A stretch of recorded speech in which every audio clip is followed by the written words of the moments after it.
Bienvenidos a la clase de los primarios. Nosotros seguimos estudiando la historia del santuario y entonces el título de la lección es Se necesita ayuda. Seguimos hablando de Moisés, de Aarón, quienes continuaban con el pueblo israelita dirigiéndose hacia la tierra prometida y en el camino Dios les dice a ellos que quiere morar con ellos también quieren saber más de Dios y Dios construye un tabernáculo. Así que les recomendamos que ustedes usen papes para que de diferentes personajes bíblicos para que ellos sientan cómo se sentían, cuáles eran los feelings, los sentimientos que ellos tenían cuando estaban en el desierto, ¿no? Acuérdense que habíamos dicho anteriormente que los únicos templos que existían en este mundo eran los templos de los dioses paganos, los egipcios, había en diferentes lugares, había en Canaán, había en diferentes lugares, había en América, en todas partes del mundo habían templos para dioses, pero no había un templo para el Dios verdadero. Así que tenemos que agradecerlo al pueblo judío, porque realmente el pueblo judío hebreo fue el que construyó el primer tabernáculo y el primer templo para Dios. Así que vimos la semana pasada, nosotros aprendimos que Moisés se copia el modelo del cielo donde Jesús ahora está celebrando Moisés el juicio y otra de las características importantes es que Moisés copia y necesitaban los materiales. Los materiales no cayeron del cielo. El pueblo comenzó a donar oro, plata, bronce, maderas, pieles de diferentes colores y por supuesto que necesitaban ayuda y eso lo vamos a ver el día de hoy. Estamos hablando del eslabón de la adoración, respondemos a la bondad de Dios al adorarlo, ¿no? En gratitud por lo que Dios ha hecho por nosotros, pues debemos adorarlo, ¿no? Ahora estamos en la pandemia, muchas de nuestras iglesias nuevamente han vuelto a ser cerradas, es por eso que nosotros podemos servir a Dios de buena voluntad, ¿no es cierto? Al Señor, no a los hombres. Es el versículo que nosotros tenemos para esta semana. Bueno, el tabernáculo fue construido casi en el año 1300 antes del nacimiento de Jesús. Era una tienda rectangular, ¿no es cierto?, apoyada por un armazón de madera que estaba recubierta por pieles y telas de animales. Acuérdense que en esa época no habían las telas que hoy día tenemos de diferentes materiales, de diferentes colores. Las telas eran mayormente, eran de las tejidas, por lo tanto, solamente se usaron telas especiales y pieles de animales. El santuario habíamos dicho que era portátil, o sea que se desarmaba, era como un campamento. Ellos estaban de campamento en el desierto. Dios protegía todo el campamento, estaba en el centro del campamento y los levitas se encargaban, la tribu de Leví, de cual era Aarón, que lo vamos a ver más adelante. Ellos lo que hacían era transportarla, levantarlo y no cualquier persona lo podía trasladar. Eran personas que Dios había seleccionado. El tabernáculo tenía una especie de cuadrilongo, es decir, 30 metros de largo y 10 de ancho y de altura 4 metros y 5. Dentro habían dos aposentos, como dijimos, que el más chico era habían dos aposentos. El más chico era el lugar santísimo, donde solamente entraba el sacerdote una vez al año, y allí se encontraba el arca del pacto, donde estaban los mandamientos de Dios. No podía entrar el sacerdote todos los días, solo una vez al año. Y el otro aposento era el lugar santo que se empleaba para el culto diario cuando la gente entraba. Había la mesa del pan, había el candelabro, había el altar del incienso, donde se ofrecían las oraciones, los sacrificios y se recibía. Era un lugar hermoso y bello ese lugar, ¿verdad? Pero se necesita ayuda. O sea, no solamente a veces uno piensa que cuando te dicen dar ayuda es dar un dinero, es dar una donación o traer cosas como lo trajeron los israelitas, que trajeron pieles, bronce, oro, plata, madera. No, era también que necesitaba personas que se dedicaran a hacer los tallados. Así que Dios elige a dos hombres, a Bezaleel y a Joliab, que eran israelitas, que parece que tenían experiencia y eran muy buenos en haciendo este tipo de trabajos. Así que ellos se encargaron de hacer los diferentes muebles de acuerdo al modelo que lo vio Moisés. Así que hay que entender nosotros que ese era la Biblia para los niños hebreos. Ellos no tenían los libros que nosotros hoy día tenemos, solamente había un libro escrito y era el Génesis. Ellos estaban viviendo en la época del Éxodo. Lo único que ellos conocían, ¿qué historias conocían? Míralas, cuéntalas. La creación, la caída de Adán y Eva, la caída de Adán y Eva, Caín y Abel, conocían la historia de Enoch, conocían la historia de Noé, conocían la historia del diluvio, conocían la historia de la Torre de Babel, conocían el llamado de Abraham, de Jacob, de Isaac, de Saúl, conocían de José y conocían la historia de Moisés, la historia de recién ellos habían visto, la historia de las 10 plagas, el cruce del Mar Rojo, cuando Dios da los 10 mandamientos y el santuario. No tenían otras historias. No habían otras historias. Así que por lo tanto lo que ellos eh, estaban mirando en el santuario tenía un significado cristocéntrico. Ellos estaban recién Dios estaba preparando a su pueblo para que conozcan las verdades bíblicas que nosotros tenemos. Ellos no tenían Daniel, Apocalipsis, no tenían estudios bíblicos, no tenían Biblias, no tenían Génesis, no tenían, perdón, ningún libro del Antiguo Testamento, del Nuevo Testamento. Ellos estaban recién organizándose como un pueblo de Dios. Pero gracias a que ellos conservaron eso, nosotros hoy día tenemos esas historias. Así que el estudio del santuario debe ser una de las historias más apasionantes que nosotros debemos tener, porque gracias a ellos nosotros hoy día podemos entender el trabajo que hacían las personas en el santuario. El santuario no era una iglesia en realidad, era algo diferente. Las personas se quedaban en la parte delante, que vamos a ver las figuras más adelante, ellos se quedaban delante viendo el sacrificio y cuando el sacerdote se lavaba las manos en la fuente, pero de ahí en adelante era un proceso donde solamente entraban los sacerdotes de Dios. En realidad, todos los símbolos que estaban dentro del santuario significaban la muerte de Cristo, el sacrificio y el ministerio de sacerdote que Jesús hoy día está haciendo en el cielo. Hay un juicio en el cielo donde se están viendo el caso de todas las personas, nuestros casos también. Así que nosotros debemos tener una vida pura porque no sabemos, en ese juicio se va a decidir, ok, Carlos es obediente, él guarda el sábado, él ha pedido perdón por sus pecados, no tiene pecados, entonces él va al cielo. Y se ven casos de Alberto, no obedece, no ha pedido perdón por sus pecados, no puede entrar al cielo.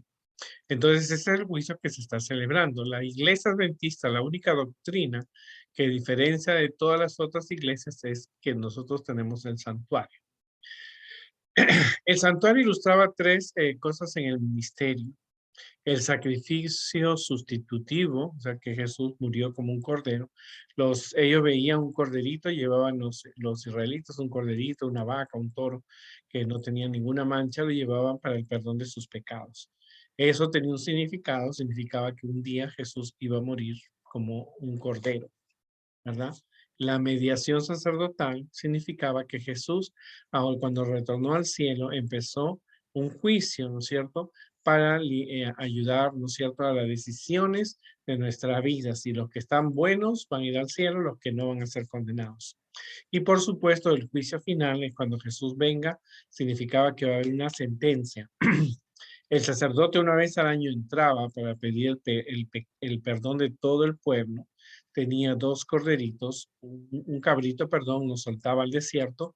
Significaba que ese corderito era Satanás que estaba siendo desterrado al desierto para que él muriera, ¿no? O sea, todo tenía un significado, ¿verdad? El sacrificio del santuario simbolizaba la muerte de Jesús por el perdón de los pecados, como te lo he dicho. Así que ellos llevaban un corderito Y los niños se preguntaban por qué. Eso significaba que un día el Mesías iba a venir a morir por nosotros. Tenemos el altar del sacrificio. Este altar es donde después que el sacerdote mataba al corderito, lo ponía en este altar y allí se quemaba.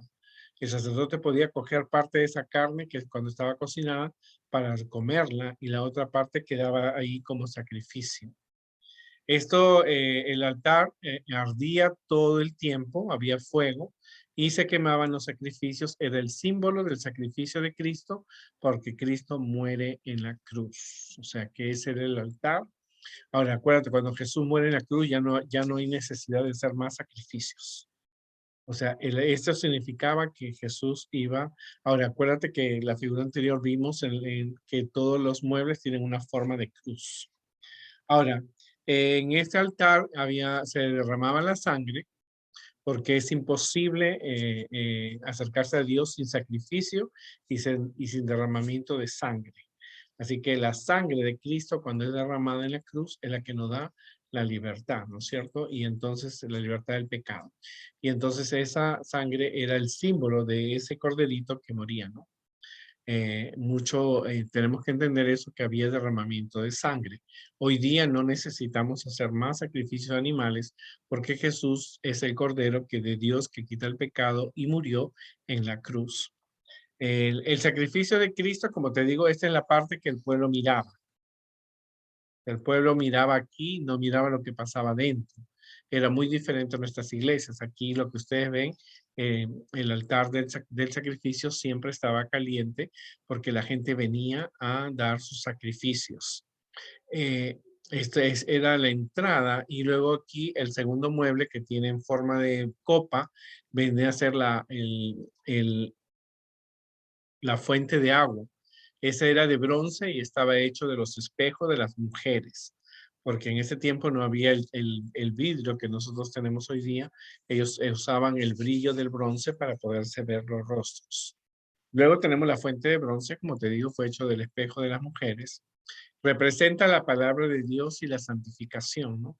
Cuando uno se acerca a Dios con un corazón sincero, con la certeza, cuando tu cuerpo ha sido purificado el corazón de mala conciencia y es lavado el cuerpo con agua limpia. Representa también el bautismo, ¿verdad? Cuando una persona acepta a Jesús como su Salvador, luego necesita ser bautizada para que su cuerpo sea limpio, reconocer que Cristo es el Salvador. Dentro, entrabas ahora al lugar santo, y porque había un lugar santísimo, en ese lugar santo estaba la mesa de la preposición. Habían 12 panes que se cambiaban por semana. El sacerdote no podía comer ese pan hasta que pasara la semana, y ese pan era cambiado cada 7 días. La mesa estaba hecha de madera, pero cubierta con oro. Sea, a partir del el lugar santo, a partir de la mesa, empiezan los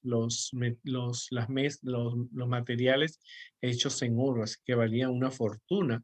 No solamente eso, Jesús sí representaba a Jesús porque Jesús dijo que es el pan de vida. Así que ese pan de vida él representaba el pan, representa la palabra de Dios, porque Jesús dijo, yo soy el pan de vida, mostrando que él era quien era el pan en el santuario. Así que Cristo ha suplido nuestras necesidades, no solamente nos da comida física, sino también la comida espiritual. Nos ha dado la Biblia para que pueda alimentar nuestra fe, ¿no es cierto? Y ayudar a que las personas que tienen hambre de conocer de Dios puedan conocer acerca de la Biblia. Entonces, como te das cuenta, eso era la Biblia para las interpretaciones proféticas, eran para los niños. Por supuesto que ellos no sabían qué vendría, o sea, no conocían, no tenían ninguna referencia a Mateo, Marcos, Lucas, Juan. Ellos solamente veían los símbolos, ¿no es cierto? Como cuando nosotros escuchamos plagas, pero no sabes qué plagas vienen. O terremotos, tú sabes que va a haber un terremoto, pero sabes lo que es un terremoto, pero es una señal. Ellos solamente lo podían mirar de ese tipo de forma, en una forma simbólica. El candelabro tenía 7, tú ves, tiene 7 luces que pues, representan los 7 días de la creación. Se dice que hay 39 y 27 flores que representan también los libros del Antiguo y Nuevo Testamento. El candelabro también Jesús dijo que representa a Jesús porque dice que representa la luz del mundo. Y Jesús dijo, yo soy la luz del mundo. En la Nueva Jerusalén, Cristo también será la luz. El candelero no tiene luz propia, sino que es un portador de luz. Nosotros también somos llamados a ser luces, pero nuestra luz no es por nuestras buenas acciones o nuestra vida, sino porque nosotros reflejamos la luz que Cristo nos da y la iglesia es la luz en este mundo, ¿no es cierto? El mundo es nuestro hogar, pero la luz es, ¿no es cierto? Es Cristo y la reflejamos. Este era el altar del incienso que también como el candelabro y la mesa estaban hechos de oro. Este altar de incienso se quemaba no animales, se quemaba incienso, porque con tantos sacrificios que había, debió haber apestado a sangre. ¿Verdad? Pero era quemado incienso, mirras, era quemado incienso y todo esto daba un rico aroma a todo el campamento. El altar del incienso tenía dos varillas que cuando era transportada, los ciertos se usaban esas varillas y era también de oro. El altar de oro representa a Jesús como nuestro sacerdote, como nuestro mediador, como nuestro abogado. Y nos dice en Juan que no hay que tener, que no hay que pecar. Y si alguno de nosotros ha pecado, tenemos a Jesús, el único justo, ¿no? El altar del incienso y el incienso representan las oraciones. Cuando nosotros oramos para agradecer a Dios, para hacer pedidos, para pedir protección, se siente el olor suave a Dios. También representa, ahora en el cielo hay un juicio donde Jesús es el abogado y donde Él está intercediendo por su pueblo. En ese juicio está Dios el Padre, están los ángeles, está Jesús y entonces se ve el caso de cada uno de nosotros. Vamos a ver Carlos Portanova. Carlos está, se le llama a juicio, él conoce la iglesia adventista, él ha pedido perdón por sus pecados, él es un hijo de Dios, entonces Jesús dice, yo derramé mi sangre y él merece estar en el reino de Dios. Pero si se ve otro caso, vamos a ver Juanita, Juanita no obedece a sus padres, Juanita no conoce la iglesia, pero no acepta a Jesús. Jesús dice, yo derramé su sangre, pero ella no me ha aceptado. Entonces, eso es lo que Jesús está haciendo en el cielo y Jesús, cuando acabe ese juicio, es cuando Jesús va a venir a esta tierra. Por eso que nosotros tenemos que ofrecer sacrificios de adoración a Dios y de alabanza. El incienso se quemaba todos los días para que el olor, ¿no es cierto? Porque había sangre, o sea que tenía un olor la parte del sacrificio, pero ese olor podía, el olor a muerte lo podía eliminar, ¿no? Esto nos indica también que debemos orar a Dios todos los días, ¿no? Luego, por último, está el famoso Arca del Pacto. Hay muchas películas, porque el Arca del Pacto, cuando después lo vamos a ver más adelante, el Arca del Pacto fue escondida. El Arca del Pacto en realidad era un cofre. Estaba hecho de madera, pero recubierto con oro. Y a diferencia de los otros, este tenía dos ángeles donde la punta se le estaba tocando, perdón. En el centro estaba el Shekinah, que era la luz de Dios, ¿no es cierto? Eso era la luz que Dios mostraba. Y dentro de este arca del pacto, que era un cofre, estaban los 10 mandamientos que Dios le dio a Moisés, el maná, y estaba la vara de Aarón, una vara que son historias que tú vas a ver más adelante. Este arca del pacto estaba en el lugar santísimo. El sacerdote no podía entrar solo una vez al año para interceder por el pecado de todo el pueblo. Así que era un momento donde el sacerdote entraba y conversaba con Dios y hacía oraciones y presentaba las oraciones del pueblo de Dios.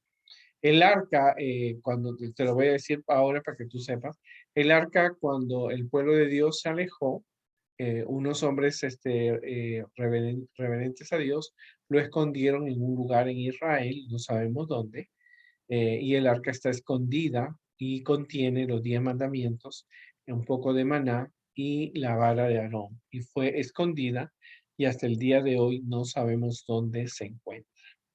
El arca de pacto estaba hecha de madera y oro y representa las dos naturalezas que Jesús tenía.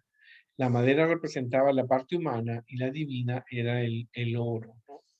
El arca era muy importante porque nos muestra la importancia que tiene en los 10 mandamientos, que Dios no ha cambiado. El arca también representa una presencia continua con el pueblo, el maná, que es el alimento, en este caso la Biblia, y la vara de Aarón, que significa el liderazgo que Dios tiene para su pueblo. O sea, estos tres son parte importante que están dentro de ese arca, ¿no es cierto? Que tenían un sentido simbólico. Los niños del tiempo en el santuario conocían el sábado, conocían la alimentación, cómo tenía que ser, leían el libro del Génesis, ¿no es cierto? El libro que tenían, ellos tenían los 10 mandamientos, ¿no es cierto? El diezmo, ¿no es cierto? Las ofrendas y por supuesto diferentes tipos de ofrendas que ellos daban y por supuesto sabían cantos, el nombre de Dios y los 10 mandamientos abarcaban mucho, ¿verdad? Pero estos niños no tenían otro conocimiento, no tenían Daniel, Apocalipsis, Ezequiel, Hechos, no tenían ninguno de esos libros, pero ellos lo conocían, en lo que conocían, ellos iban aprendiendo más acerca de Dios. Luego estaba el Shekinah, que no era un mueble, era la luz que estaba entre los dos ángeles, era el símbolo de la presencia de Dios. Cuando el pueblo se apartaba de Dios, no había Shekinah, o sea que desde la distancia se podía ver una luz que estaba en el santuario y esa luz que estaba ahí era en la presencia de Dios. Cuando Dios se alejó del pueblo, no se vio más esa presencia de Dios. La historia del santuario es una historia que tú tienes, es una historia que nunca nosotros los adventistas debemos conocerlo bien, los niños lo pueden aprender, pueden dibujar, pueden hacer maquetas, pueden hacer juegos con esto, pero lo importante es que podemos nosotros tener cada uno podemos aprender acerca de este santuario. El pueblo de Israel lo construyeron ellos según el modelo que Dios le dio a Moisés. Todos los muebles tenían una posición que formaba una cruz, ¿no es cierto? Mostrando que en el futuro Jesús iba a morir en una cruz.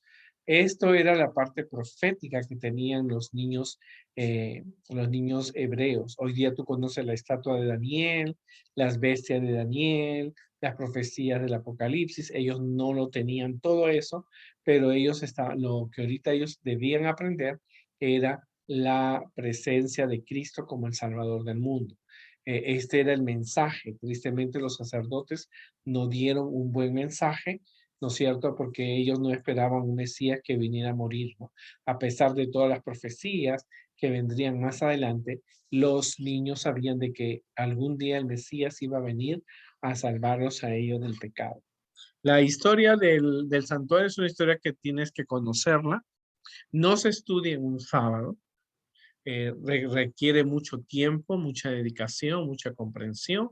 Hay que aprenderse a veces el tamaño, en qué parte estaba en el este, en el oeste.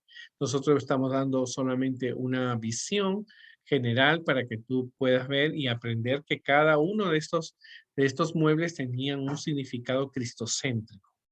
Así que cuando Jesús dijo, yo soy el pan, los judíos recordaban el pan. Cuando Jesús decía, yo soy la luz, recordaban el candelabro, ¿verdad? Cuando Jesús decía, yo soy el agua, recordaban el agua que había en el templo y eso lo vamos a ver en las próximas oportunidades. Que Dios nos ayude a comprender esto. Hoy día no necesitamos construir un santuario más porque ya Jesús murió por nosotros. Pero nosotros hoy día tenemos la iglesia donde tenemos un mensaje de los 3 ángeles que nosotros podemos predicar al mundo y predicar acerca del santuario. Hay mucha gente que estudia acerca del santuario, pero los muebles del santuario ya terminaron su función. Ahora la ley de Dios, la Biblia, está para todo el mundo y tiene que estar en nuestro corazón y en nuestra mente para que nosotros podamos así reflejar el amor de Dios, ¿verdad? Y compartir con otros este mensaje maravilloso que tienen, que se tiene en cuanto, en cuanto al santuario. En casa, en tu casa, debes pedirle a tu papá o al pastor que les dé alguna clase. Hay especialidades en los conquistadores que hablan acerca del santuario, donde ustedes pueden compartir más acerca del santuario en el cielo. Recuérdate que es importante para nosotros conocer el santuario, porque ahí se refleja no solamente el amor de Cristo, sino que también se refleja la importancia que tienen los 10 mandamientos, en especialmente el sábado, ¿no? Recuerda que parte de nuestra adoración no solamente es conocer los muebles, sino también los israelitas participaron donando de corazón las ofrendas y Dios elige personas para que ayuden en el trabajo, ¿no? Que Dios nos ayude en esta mañana y podamos compartir con otras personas el mensaje del tabernáculo. Y si quieres más información, pues busca a tus maestros o pastores adventistas que puedan predicar más acerca del santuario, porque hay un santuario en el cielo, es donde Jesús está allí intercediendo por nosotros para nuestras elecciones. Así que siempre ora a Dios para que Dios perdone nuestros pecados, que Dios haga cambios en nuestra vida y podamos nosotros predicarles a otras personas de Jesús. Y nos vemos la próxima oportunidad.